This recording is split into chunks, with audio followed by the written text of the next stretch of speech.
यिनीहरूले यसले ए अँ अब कुरा चाहिँ कस्तो हुन्छ भने बुझ्नुहोस् होइन म त अब धेरै वर्ष बुझेँ साथीहरूलाई कुरा बुझेँ त्यहाँ बुझ्नु भएको छ You ready, Dust? Yep. 3, 2, 1, action. It's a beautiful day to be sitting here talking with you, Kelvin Nudi. Over the next 30 minutes we'll be talking about your life. And I'm delighted to ask you, your life started in Kenya, Africa. I think there's a lot of people that have been waiting for this.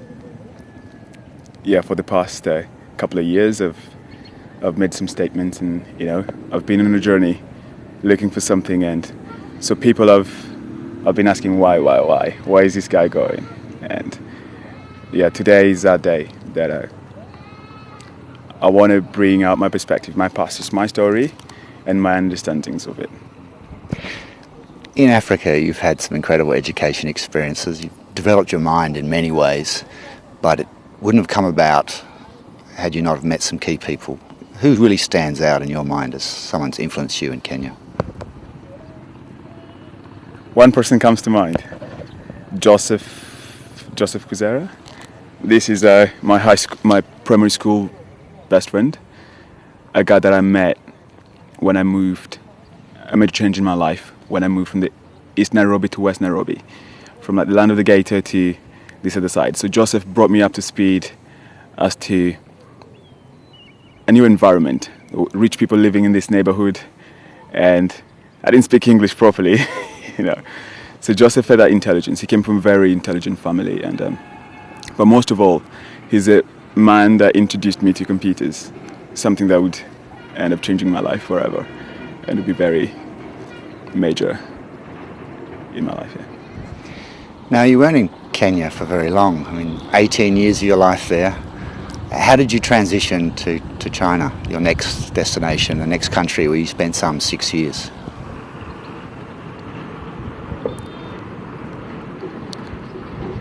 Some people when I was in Kenya, all I ever wanted was to be good, I knew my passions, and I was driven from when I was young. I knew what I could kind of do, and but as my life evolved, there's problems cropping up from everywhere, family problems from outside, financial problems, and some revelations came. I realized some things trying to make it in Kenya. I started building applications. Before I left Kenya, I was a programmer still. So I started building things, and there was this project that was very promising, and I put everything into it, which was a governmental project that was meant to automate the systems such as housing, billing systems, things that would actually solve a lot of problems that we currently held. But there's so much corruption, and it was very clear to me that couldn't happen. And my father also kicked me out not long before then. And so it was a desperate need to get out. I applied for universities in America, and all I could have gotten was half scholarships, and I didn't have the money to cover that. So China was the easiest option, I would say. I didn't have the money. We did a fundraising for me to get out. That didn't work out so well. It was just like helping hands that came at the last minute. But I made it to China, and that's where the rest of the story, really. You moved to China, and I understand you've been given a Chinese name. Yeah, Chiang Kai. Chiang Kai. Chiang Kai, yeah. So Chiang is the most common Chinese surname, like Jackie Chan. He's also Chiang. And Chiang means often. So when you go by Chiang, automatically if you're doing business in China, they know that they would automatically assume you're Chinese. You're not a foreigner. And Kai means victorious. In Chinese, it's Kai Xuan. This word is usually used when a community goes out, say, to war with another, whatever, and they become victorious, and they come back, and Kai Xuan, that victorious, a celebration. Yes. So yeah, that was the name that was given to me by my teachers in China, Chiang Kai. Once again, the big influences in China. What awareness did you come to in China about yourself, and what growth did you see in yourself in China? When I got to China, everything that I knew about myself was challenged. And I think that's what China is. Because it's a different system, it's a different everything. And I think it's a good platform to really find yourself. It's very interesting. And that's what China was for me. And I taught English for the past 2 years. You know, that's what everyone else does. That's what every foreigner does. I was denying what I was really good at until I moved to this place where I couldn't really get opportunities to teach English, and other opportunities came through, computer related. And when I got into that, a whole new other world emerged. I saw how I could help people use this computer understanding. It's just creativity, it's just linking things, connecting things to get to where they really want to get to. And that was a big deal for me. Yeah, that really changed me, and it helped me really understand and know who I really am, you know, and use my past experiences, you know, understanding that everything was to bring me there. Like, you know, it wasn't my choice really to go to China. I wanted to go to America or England somewhere, you know, but resources. But I'm glad everything turned out the way it turned out.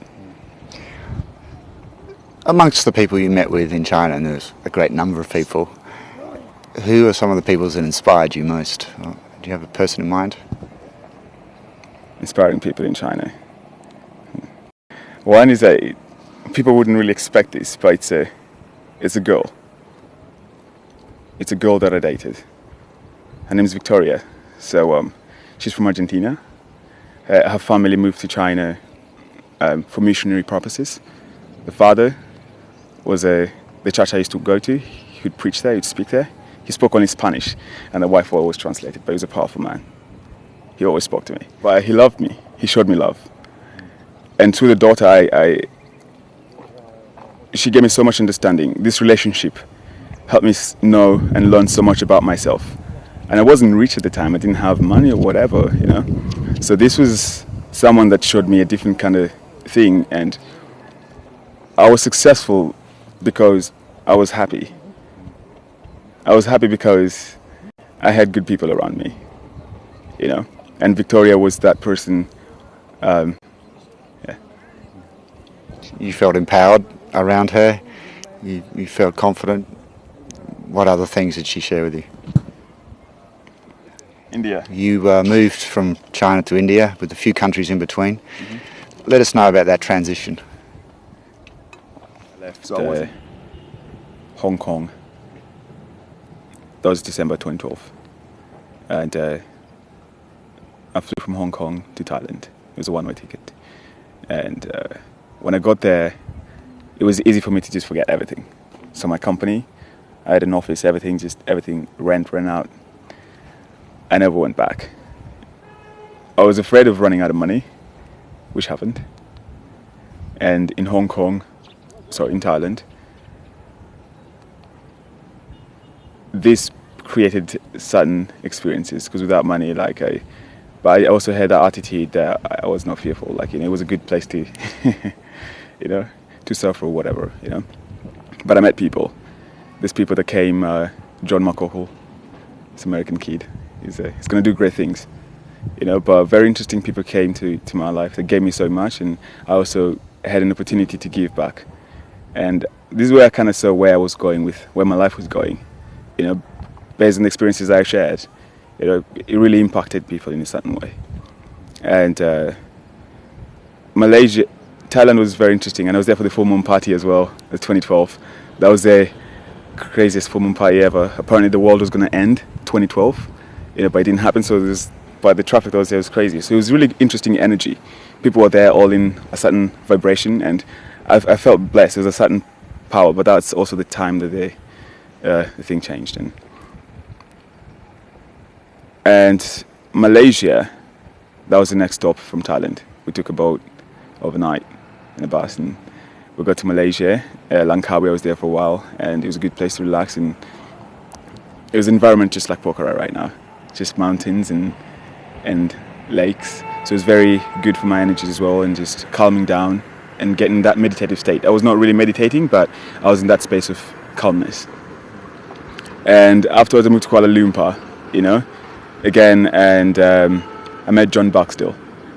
John is someone that flipped. He was that guy that just gave me a turnaround, you know, in my life, because he opened my eyes to what was really happening. And I had problems. Like, he's the first person that understood some of the things that I was dealing with.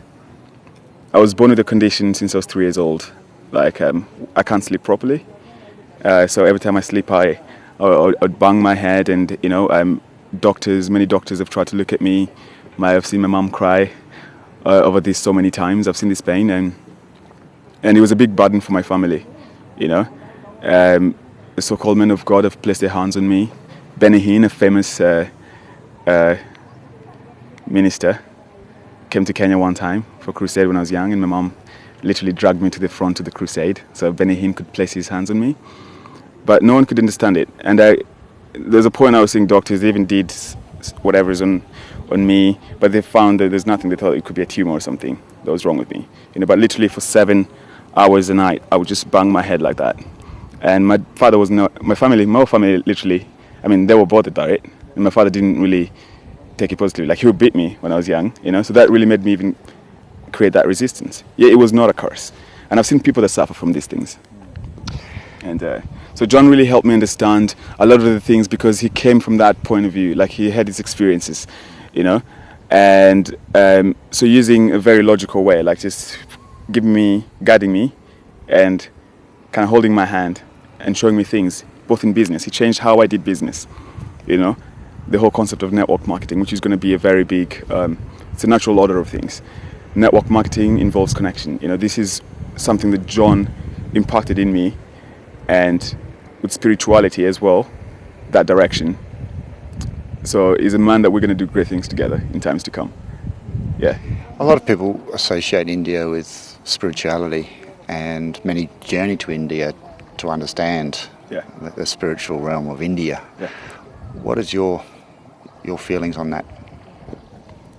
You know, if you look at when India called me, I understood why it had to be India.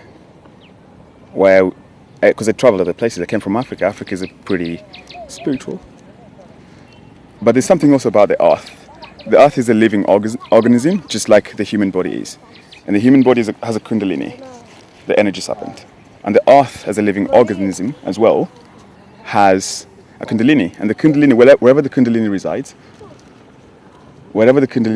the people there become spiritual. And for the past 3,000 something these years, it's been Tibet, India, around this place. So the vibration here has been higher.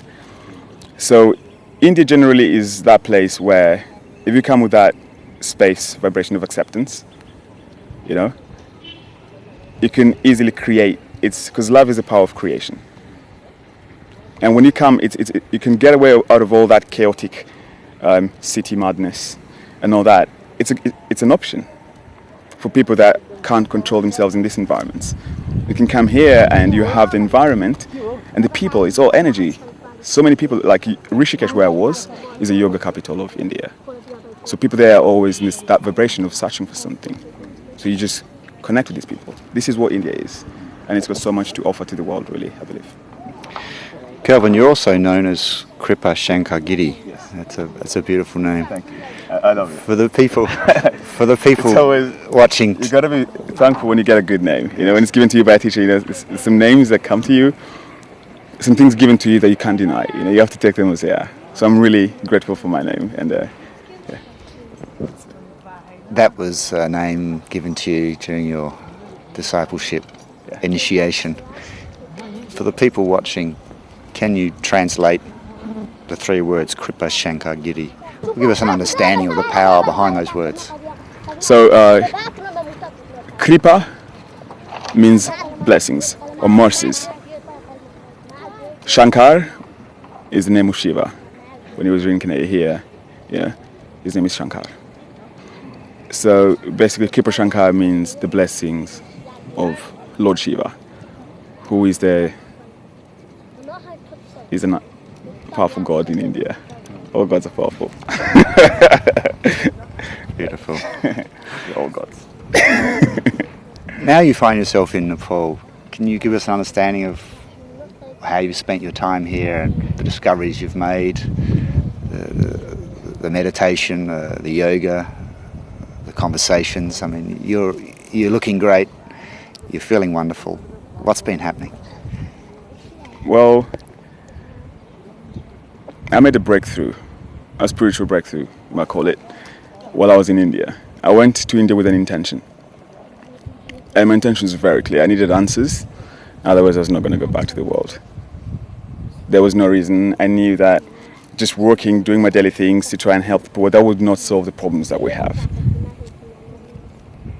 I needed answers as to who I was, why I'm here. If life truly had a purpose and had a meaning, I wanted to know that.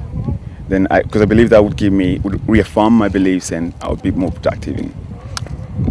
So I went to India seeking that. My philosophy was right, and when I say my philosophy was right, is I had enough knowledge. I had the understanding. I knew what was going on. The one true thing. All I was seeking was experience. I was coming from a place where teachers just speak too much. So India gave me that space where I could truly be fearless, and if I'm sincerely seeking, then I would find. And on December 7th, I had my breakthrough. Through different practices, I designed my, it's just, everyone's spiritual journey is different. There was yoga involved in my part. I had to do some things to discipline the body, you understand, to be aware of my energies and stuff like that, and because I knew I was looking for something. And on December 7th, I had my Kundalini awakening. This was in Rishikesh, a very close place to me. It's very close to the mountains. It's the foothills of the Himalayas. Now, you're teaching in China and you found yourself teaching India. Can you tell us how that came about and who you were sharing your teachings with? China was teaching because I needed to survive. When I landed in China, I had $45 in my pocket. I had tuition fee to pay, dormitory fee to pay, visa to extend, medical stuff to do. I was in a very hard place. I taught, and it wasn't even easy teaching because I was a black man. They'd never seen this before in the places where I was. So, but teaching gave me, in China I taught English, and it gave me so much expansion because I learned to communicate with people. And with Chinese people it's very interesting because it was a give and take thing, because I was in a space where no one spoke English. Like in Lanzhou, where I first moved, there weren't foreigners, and I'm a talkative person. So I had to get something, but you have to give something. So teaching gave me that opportunity in China to give that. And in India it was a different kind of teaching. This was when it was mostly sharing, again, my experiences. Most people called it spiritual teachings and stuff like that, but it was just mostly interpretations, giving my perspectives of what's truly happening around us, this connection that exists between us, between everything. 8 countries so far. Where do you see yourself travelling in the future? Where do you feel drawn to? Which country is calling you now? This is interesting because in India, one of the questions was, why am I in this life? Why, And the answers that came to me clearly indicated that I'm going to travel for the rest of my life, because travel is that you don't stop traveling, then you stop experiencing. And I believe that I'm here to experience. My soul incarnated here, like I believe every other soul incarnates here to experience. To come and just create and experience. Experience what you create, live in that joy. So I will be traveling the whole world, whatever place calls me. We create our own experiences, just as you create, every moment brings a new revelation, whatever, So, but right now, I feel there's good energies coming from the UK. I've always had a bit of an English accent, people say, but I've never been to Europe, and I feel like it would be interesting. And London seems very likely, and we're going to do some great things there. We'll do some great things, and I have a good network there, and everything's just working magically, and it's very hopeful. and it seems very exciting. But how we're going to connect things from all these travels, from all these experiences, and every place bringing something new. Coming back to India, I want to ask the same question. Is there someone that stood out in your time in India that you'd like to share a story about? This is my spiritual master, my guru. His name is Palad Baba. How I ended up in the gates of his ashram is a beautiful story. It's just a story for another time. But I'm glad I did. I'm glad I met my teacher. And like they say, when the student is ready, the teacher will appear. That was true for me. And this was the first time I experienced unconditional love in ways indescribable.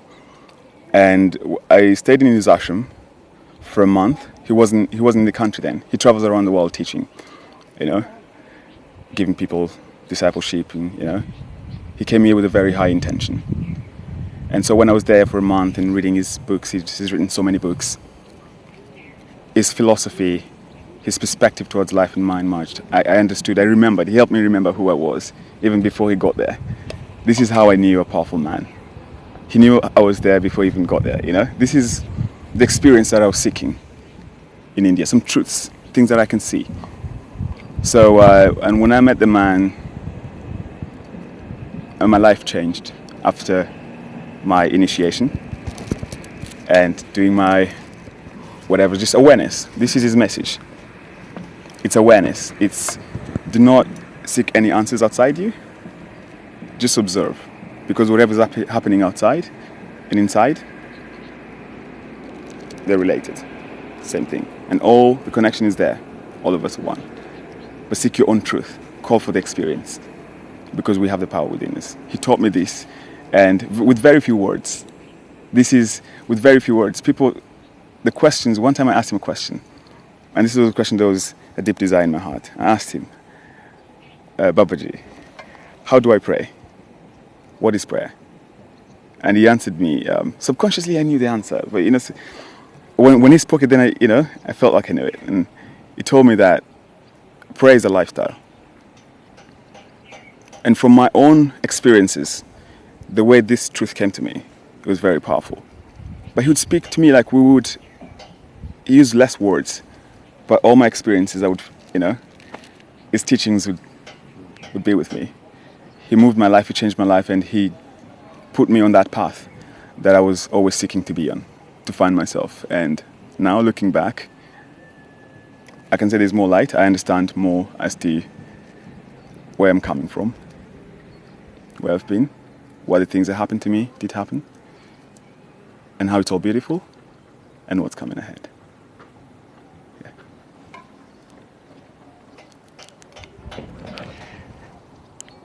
Epiphany after epiphany.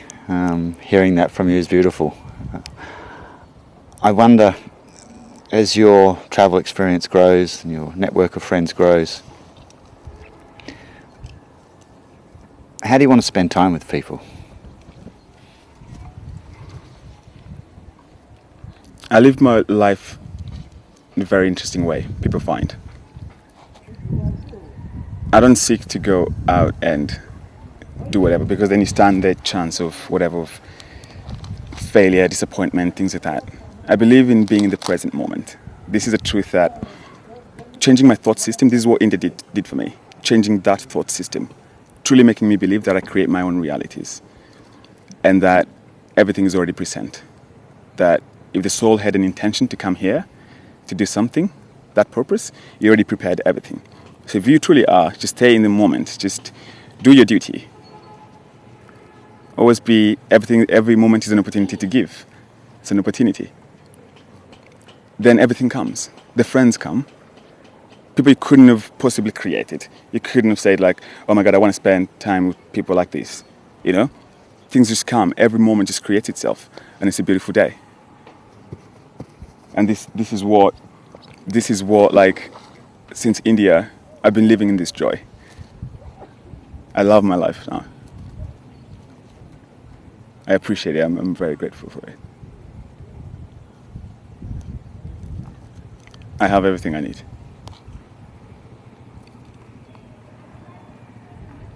So Nepal. Nepal, beautiful Nepal, beautiful Nepal, the mountains. Nepal. The Peace Pagoda. Part of your time in Nepal, you've meditated on the idea of the Peace Pagoda. The Peace Pagoda was brought in by by S.N. Goenka. This is a powerful soul. They incarnated here to bring back the Buddha's lost teachings, Vipassana. And I took Vipassana 3 months ago in Nepal. I was in India, I came for visa extension, and I took Vipassana. And the Peace Pagoda is a symbol of world peace. And it's a beautiful thing that's because my purpose in this life is towards that, focused towards positive humanity, development. So the Peace Pagoda is a symbol for that, and the vibrations there are very, people that have done Vipassana will tell you that it's a powerful place. I can't say much about it now, but in future, I'm going to be writing so much about these things, and my experiences. This is, and the Peace Pagoda, I have a certain affinity to it. Kelvin, people watching this will be quite inspired and would want to reach out to you. Are you encouraging that? What's your idea of people wanting to reach out and communicate with you? I have a website. This has been what I've gathered from my life. The reason I'm sharing my story, it was never my intention. Until it got to a point where I realized two things. One, when I gave people my perspective about things, it expanded, they grew from it. And I grew too.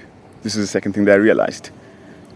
And I also realized that some of these things that are happening to me were meant to be shared. If I know something, I can give it to someone if it's going to relieve them of something, of a struggle they're in. And my call for this life is to work with being in the connection position. So I'm pretty, we're going to be working with artists because we want the world to understand this power of creation, true creation. So we're connecting a lot of things. So we're going to be working with a lot of projects and a lot of organization networks and stuff like that. And it's a lot of information to, say, use just Facebook or Twitter to communicate. And I'm going to have a website, kelvinnudi.com. Everything to do with me will be there. This video is going to be there too, and more things to come. There's so many things that are already happening right now that we want to speak about and we want to share with you guys. The idea of two seemingly disparate concepts, one being spirituality and the other being technology, it's fraught with difficulty to bring them together. Do they sit together? Can they work together? What are your thoughts on those two ideas, spirituality and technology? I think they're very much related, but this is something that the current man does not really see. Because if you look at, for the past 70 years, we've made so much technological advancements than we've made in the past few million years of our evolution. And so technology is basically this interconnection that we see right now. It's just a physical outside manifestation of a connection that exists between us and everything else. And understanding this, and that's why I feel like my life, I was exposed, all my experiences. Being in Africa, the times that I got a hold of computers, I was very lucky to have programming background in the schools I went to. I was in charge of the computer laboratories at the time, so I would just sneak in, create things, And I didn't understand why though. But in China, I came to do that because I had an opportunity to use my understanding of things and these logical little things to create solutions for businesses. We worked with schools, we empowered education, we empowered different industries, energy, some of our clients. Most of them you see are solar energy, natural energy things. And these are the people that just came to us, and we had an opportunity to really use technology. It's something they believe in anyways, and do that. So you can see the relation with spirituality. It's this connection. Once you actually admit it and see it, try to see if that will be true, you would see that there's so much parallel, whatever, and it's a very powerful platform. And so as people really right now ascend, they will start to see more value in the connections, in the relations, and technology will be there to empower them. As people travel, they will have things. So right now we can do things that we can, I can speak to you, like right now I'm reaching out to people, something that we couldn't do 100 years ago, we'd have to travel from one place to another place. Say if I was teaching, which I was, but that's how people did it in the past, whatever, Jesus, all prophets, whatever, ministers, business people, they would travel and pass the words, word of mouth. But right now we have this thing that can actually create this. You can transmit a thought from just being in your bedroom, and people can co-create with you. This power of creation is very powerful, the collective consciousness, and technology empowers that. With this knowledge and experience, the people that visit your website are going to encounter some pretty radical platforms and networks. Congratulations.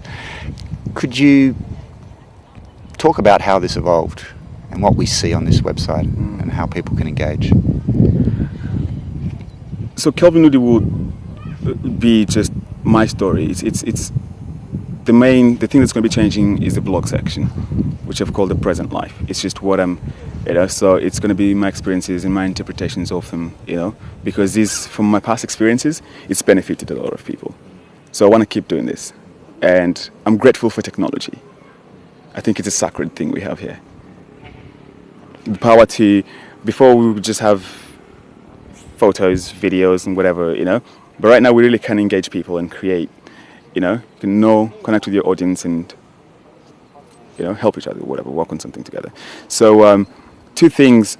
My life purpose right now is my other company for the past 3 years when I was in China was VinskyWeb, a company I founded when I was in my second year of university. Through VinskyWeb, I connected businesses and whatever. We built networks in China, Nanjing, and we gave birth to opportunities, and businesses flourished. Clients were served, people got things that they desired, and they were brought to them. And we built this stuff, and we kept moving on to whatever we felt created more connectedness or served our, And the call to India also kind of like changed to VinskyWeb, because before I left India, I also kind of parted and I put my clients in good hands, and I knew that things might change in India. I might be called for something, because I knew there was some spirituality involved. I always felt this when I was a kid. I loved teaching, I saw the problems. I saw something wrong. And I wanted to fix it. And I knew spirituality, I knew there's something inside of me, a power, I don't know, that exists in everyone. But I wanted to look for it. And so VinskyWeb changed to in Genesis. And the earlier model of VinskyWeb was just, I was working with my network. We never hired people really. It was just my friends that were artists, people that are concept designers, And some of these people actually would have done with these opportunities. They had time on their hands to work on something. Since they were my friends, we co-created together. And the results were always beautiful. All of our clients loved us. Not for what we produced, but it worked.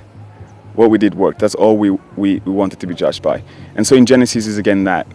From my travel, we meet people that share the same ideas and views.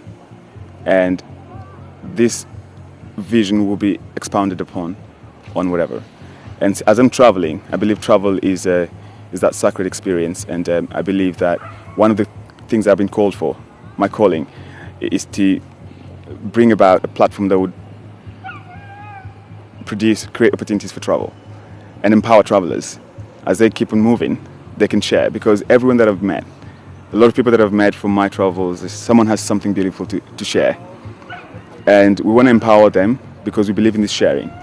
When people give, like I've heard stories of changed my life. I didn't know what I was going to do, but everything is, these are beautiful things. These are beautiful experiences that my heart yearns to I want these people that I'd love to experience this. Sounds So Nasafiri, I'm just going to bring this out. Nasafiri is, we've been building communities. Now I realize, like looking back after my understanding in India, travel has been a part of my life. Everything, the people that I met gave me different things, and I've come to hold it as a sacred thing. Moving is the best thing that I can ever do with my life. And other people have made me I see that in other people's lives, other travelers, and they inspire me to keep on going and to just, yeah, it's beautiful. It sounds as if the idea of travel is up there alongside spirituality and technology. Would you care to comment on that in terms of its significance in your life and the lives of others? Yeah, travel and, sorry? Travel is up there with the ideas of spirituality and technology in terms of importance in your life. Mm-hmm. Would you care to comment on that? Yeah. I think life is just a spiritual quest, you know, and this is what it is, because you're here to do something on a purpose. A quest is a purpose. Life is a spiritual quest. So just by moving, and since we live in this world, this third-dimensional reality of relations, material, you know, everything has black, white, whatever. We codepend on each other. So if you do not travel, then you're just restricting yourself with opportunities to do this. When you know that this is how you actually grow, this is how you actually renew your mind process, your thoughts, and you create new realities and new understandings, and eventually change your experience.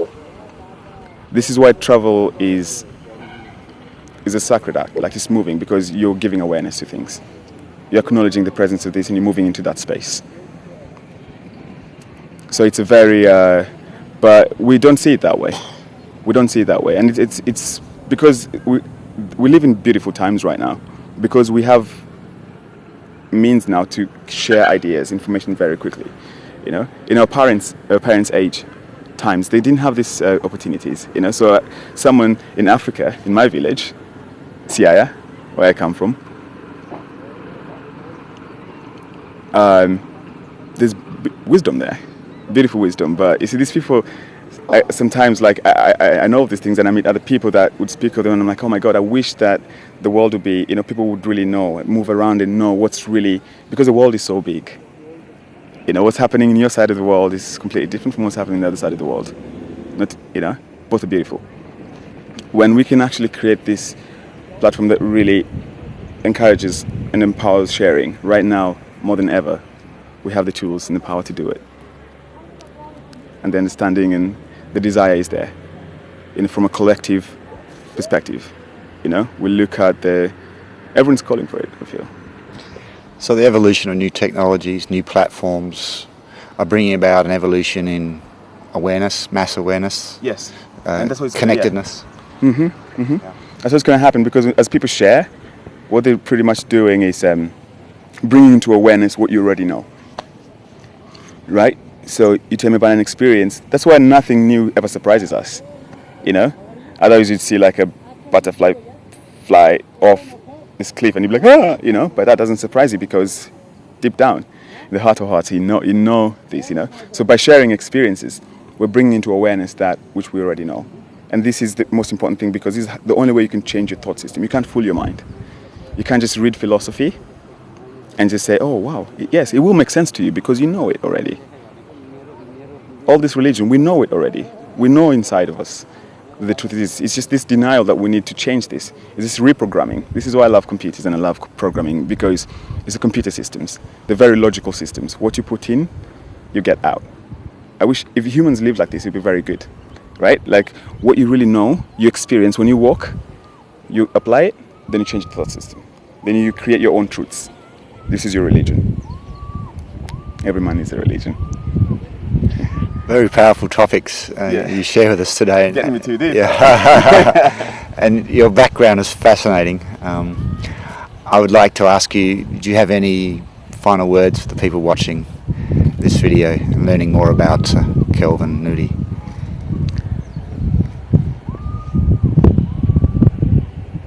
I'm a grateful person. You know, I give thanks a lot, but I've learned its importance, and I wouldn't be sitting here with you, Craig, today if it wasn't for a lot of people, for everyone that's come into my life. And So I value everyone. I've learned to do this. So, and I've learned to give to, this is a powerful act that's important in my life. And so all of us are seeking something. We're all looking for something. It's peace. That's usually what we're looking for, whatever it is. If it's money, whatever, eventually it's peace we're looking for. We're looking for that understanding of whatever, you know. And as we go about it, it will just be what I can say, what I can tell my little brother when I see him struggling with things and whatever it is. Just be aware. Just try to see perfection in everything. Because so much is happening around you, you can't use your mind to really truly understand all of that. Just be aware and try to see if there's a flaw. Try to see what's your actions, what's your thoughts. Understand, apply the simple truths that you know. Your creation, just awareness is everything. Because awareness is love.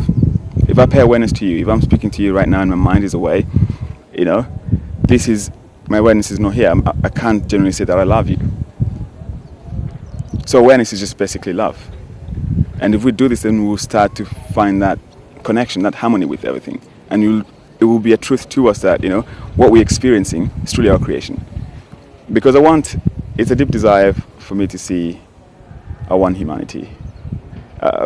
There's things in Africa that I've grown up experiencing and seeing in China and through my other travels that I know that can be fixed by ignorance, by us just being aware and seeing that, yes, we don't have to live in fear.